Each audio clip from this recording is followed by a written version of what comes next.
Mayong hapon kinatong tanan. Pagkigreet sa iyong tupadog sa iyong duoling na nga mayong hapon. Mayong hapon. Madsong hapon di ay. So atong palakpakan ang atong Ginoong Dios. Salamat sa mga grasya kayang ihatag ka nato. Ilabi na niining adlaw, no? Laing adlaw. So morning grasya usab kini sa atong ebanghelyo karon nga ang usa ka tao nga kanang buta nga ginganlang Bartimeo sa puno sa iyahang pagsalig, puno sa pagtuo, iyahang isangpit ang atong Ginoong Dios nga siya lang ang makatabang. Sumoto nga sa ato ang kinabuhi usab kini sa makadaghan nga higayon kita nagwonder nganong dunay sa akong kasing-kasing akong ipangita nga taga-adlaw gusto nako i-fulfill kining kalipay. Dunay sa akong kasing-kasing nga kanunay hawang o we are struggling dini taga-adlaw. Ug sama ni Bartimeos, siya sa puno sa pagtuo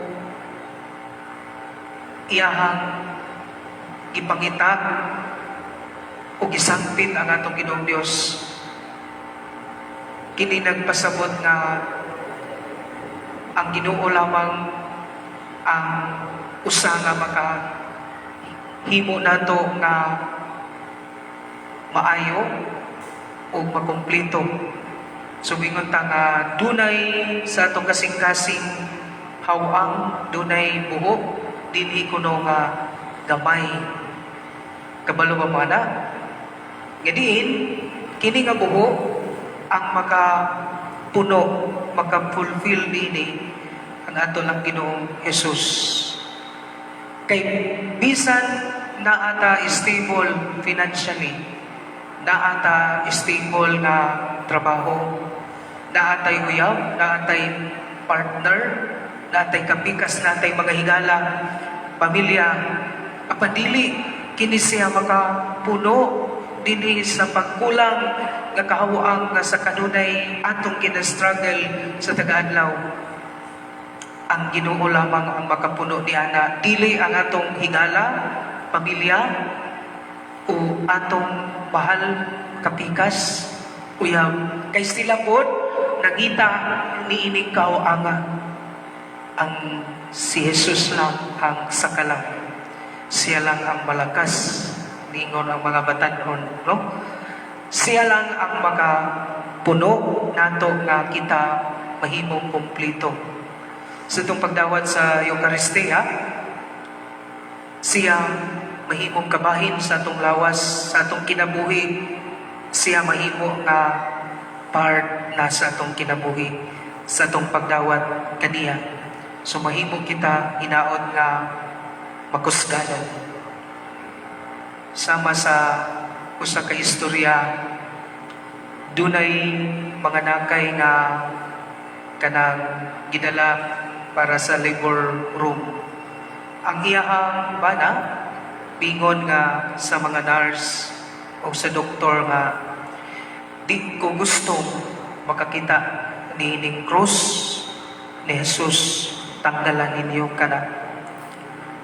O naglabor ang iyang asawa, pagkahuman ning duol kaniyang doktor, ingon niya, kumusta ang akong asawa do? Ingon niya, maayo man ang iyahang paglabor, maayo ang bata nga nigawas, o tuod dili na niya makitaan si Jesus, kay ang bata nabuta. Buta siya nga ipakataw. So, muna nga, we careful on what we are wishing. So, muna nga, sa makadaghang panahon, nahimong kita nga buta, sa espiritual nga panginahanglan kay nakapokus ta sa ato ang physical nga pagkaon nga makabusog apan gipahinumduman kita nga nagkinahanglan usab kita espiritual nga pagkaon. Kung ang atong business, negosyo o trabaho makapalayo sa atong Ginoo, dili na siya maayo. Ako sa una, grabe ko ka confident sa ako na ako sa seminaryo. Kung bata pa ko, daghan ko'y nahibawan. So, yung professional ko lisod, kanang naay pagkahambog kay usahay kanang wiskwila ta, daghan tayo nakatunan, mula gunahuna na to, Ginoo na punta. Kay dili na ta makahuna-huna, I can reason out o na ako'y ikabuga. Apan sa dihang padung na ko mo graduate, na halap akong mata. Di ko gusto kong kagalingon, katapusan na din ako. I'm in the crossroad na ako sa iskina nga budesisyon.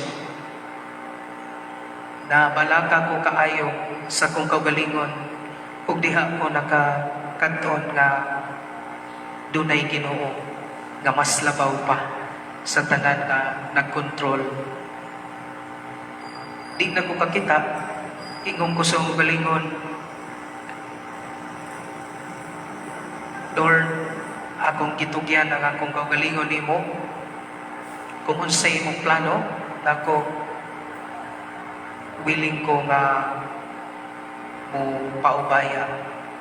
Murag si Moira. Mo na sa kanunay, no? Ipaubaya sa Kanya, sa atong Ginoo, ang atoang kaugalingon. Sumautong nga ningong ko kung makakita ko pag-usap, magbinuutan ako. O tuod, nagpasalamat ko kay nibalik akong panglantaw. Makakita na ko gwapa o gwapo. Makakita ko sa binuhat sa Ginoo. Labi na ng mga green nga mga dahon. So diha, usa ka realization, no? Sama ni Bartomeo o ni St. Paul sa San Pablo.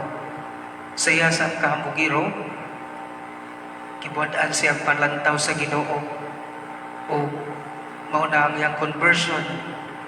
Si Bartimeo, iyahang gihatag iyang kagalingon sa Ginoo.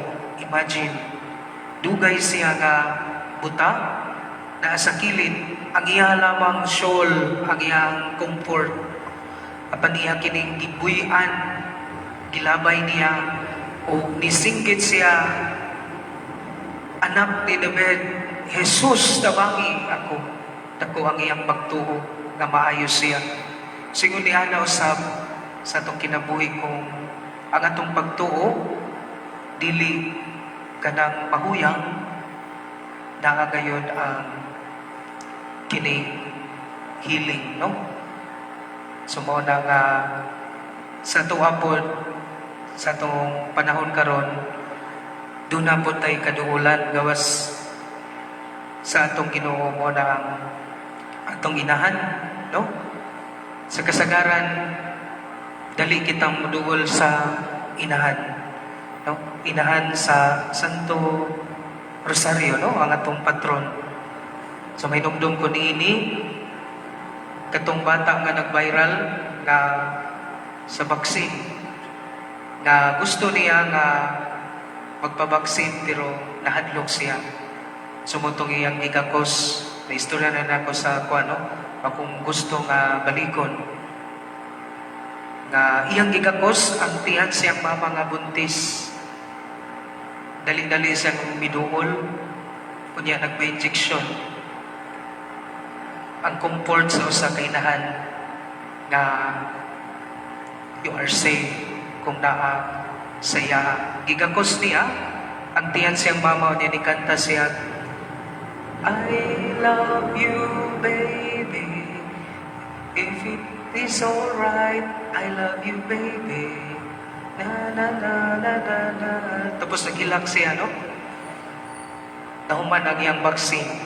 Kita sa ato ang kinabuhi, doon natay kadaganan, doon natay inahan nga atong bagaksan, doon ay inahan nga atong hilakan. Sama sa bata nga gikugos ang iyang tsinelas, hapit matagag, bini nga kinahanglan siya ug tabang sa usa ka inahan. Di ba ang mga bata kung mahadlok, usahay mabilin pa nga ilang sinilas, diretso mo dagan sa inahan. Ingon ni Hana, bisan kita, bisan pila pa edad nato, basig tiguang na ta magita yung tagmama. Na ato ang kahilakan, atong magaksan, ug mugakos ka nato. Sumuna ang atong inahan, no? Nga sa kanunay, ang inahan, dili mo biya. Sa kanunay, naa ang pagpangga. Sa kanunay, mahigugmaon. So last na lang din. Sa ako ang kauban sa silang tanan, ako na po gingon, no? Ang uban, ako lang ning i-refresh. Sila tanan mga professional, pero naiusa nila kaigsuon nga na priso, no? Tungod sa drugs.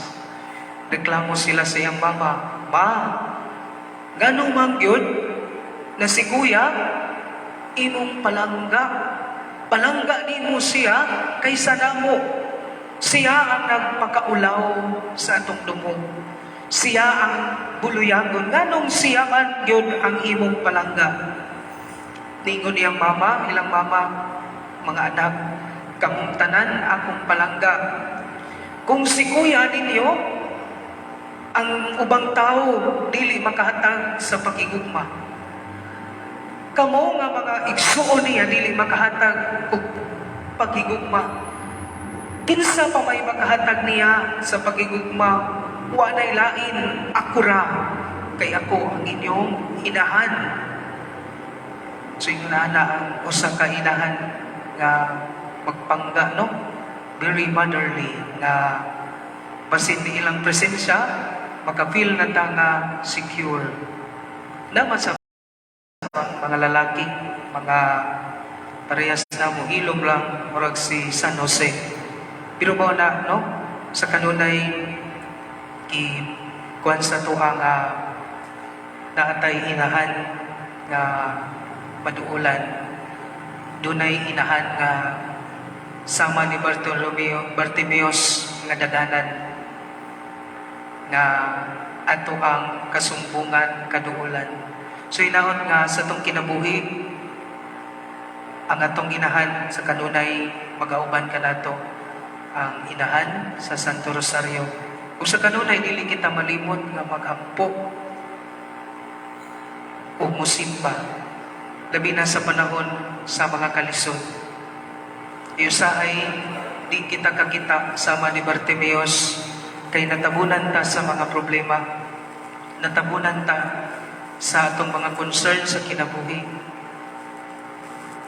Kung naata sa kalisod, problema, naatay gipasan nga bugad, mas kinahanglan nga di ta mo palayo, magpaduol hinuon ta sa itong Ginoong Diyos para kita hatagan niya sa grasya nga magmalaho tayon paglaom kadasi sa kinabuhi taliwa sa mga pagsuway. So hinaudon ta sa kanunay ligunon kita sa itong Diyos. Amen.